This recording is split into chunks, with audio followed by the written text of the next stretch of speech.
We're gonna find some ghosties. You don't want to. No. You don't like that feeling. Trust me.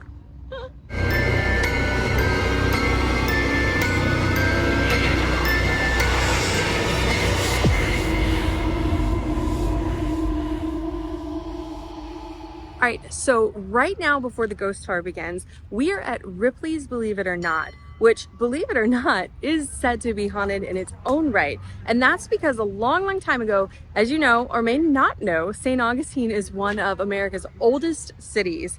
And this, I believe, was once a hotel, and there are rumored reports of a fire and multiple people dying. Wow, what a happy story that was. What a happy story. Back here, and Michael's head, the lamp is much later than I thought. and he's fascinated with the lamp. But no, so Ripley's in its own right. We're not going in Ripley's today, but maybe we'll make it another video if you're interested. Tell them the story about you getting pushed. Ah, yes. So my friend and I, my own little freaky Ripley's story. My friend and I came here one time, and she was like really into ghosties, and so we read the story about the lady that died in the fire. She was staying here. I think she was like trying to escape some type of relationship.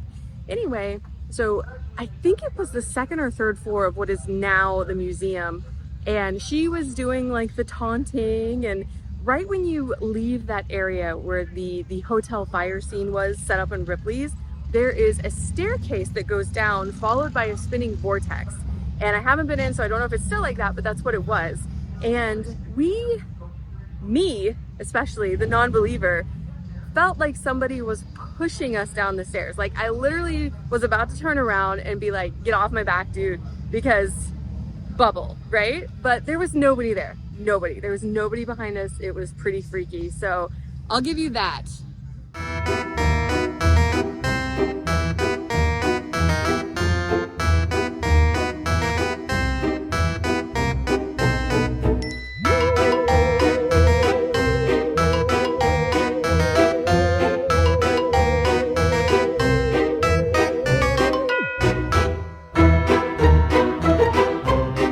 Strange and unusual stories that I'm going to share with you tonight span well over 450 years of St. Augustine history.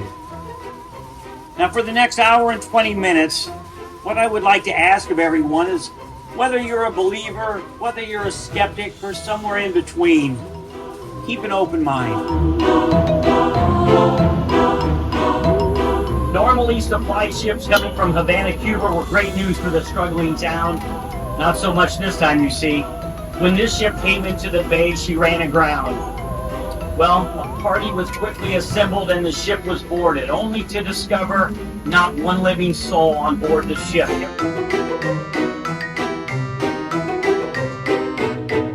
are your spidey senses? Nothing yet. Everyone was so excited. I said no one more so than the governor. Finally, revenge. Everyone was there. The clergy, the government, every town representative was there. Oh, is that right? They didn't help them? Oh, my goodness. That's not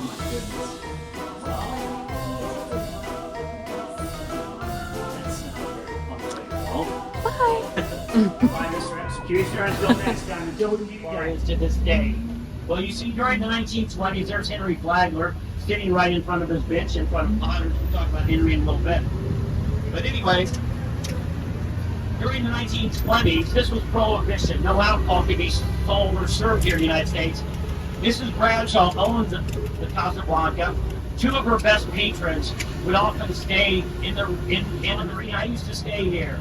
In fact, the room I would often stay in is going to be the very first room you're going to see. It's the balcony room up on the top right. Now, right through the doors, it'll be another minute or so, you'll see a beautiful stairwell in the back of the front door here. Now, we're going to be passing it here in a minute. One morning I was walking down those stairs. My wife come out to our door right inside there. She said, Thomas, can you grab some ice on the way back to the room? I said, sure will. I get back to the room a few moments later with some ice. My wife said, who was that woman? And I said, what woman is that? Chicago. Imagine my surprise on page 43. What did I find? A picture of that stairwell was pictured in that book. You see, others have seen Mrs. Bradshaw to this day, just like my wife has. She is certainly a believer in Captain Umbrella.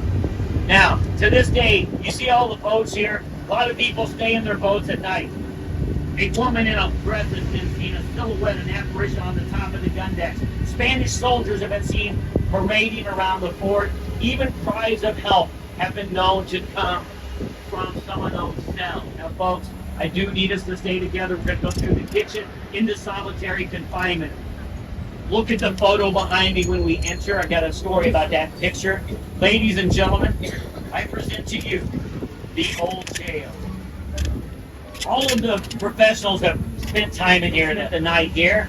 They picked up the recording, an EVP, an electronic voice phenomenon. The often asked question, how many are there? How many official documented hangings took place on the gallows behind this jail? We're going to go back and look at those gallows tonight. We're going to play it one more time. There were only 8. Kind of chilling, is it? There were 8. 8 official documented hangings. Now, folks,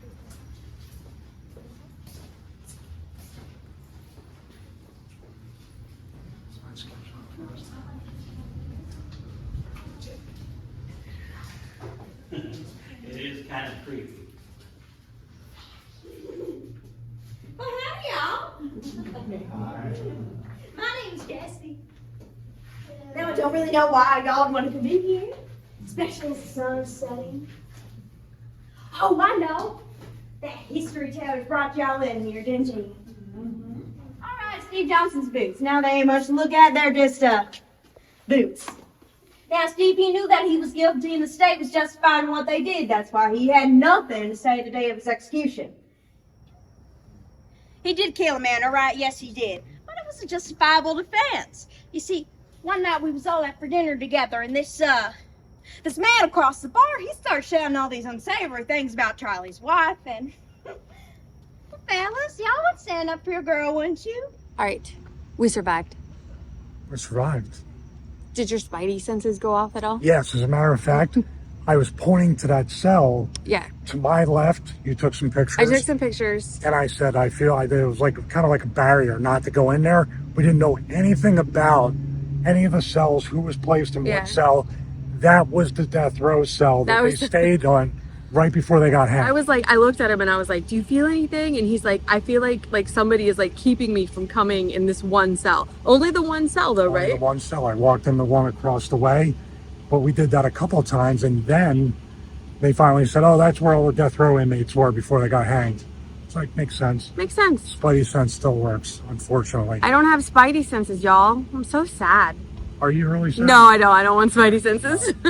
But good for you. I think what we're going to do is the after dark thing where we actually, where we actually do an investigation. Yeah, because you get to go into the old jail. I think they said they limit it to about 10 people, and it's from 9 to... No, 11:45 to 2 a.m. That's like way past our bedtime. I know, but we'll get the bed and breakfast, which is haunted too at the same time, right near the cemetery. All right, guys. So... It's a great night. So what do you think? Should we do that one? Comment below. No, they have to comment. But I say no. If you're a ghost, comment below. If you feel for me, say no. So, all right. Until the next video. We're gonna do it. Happy Halloween. Bye.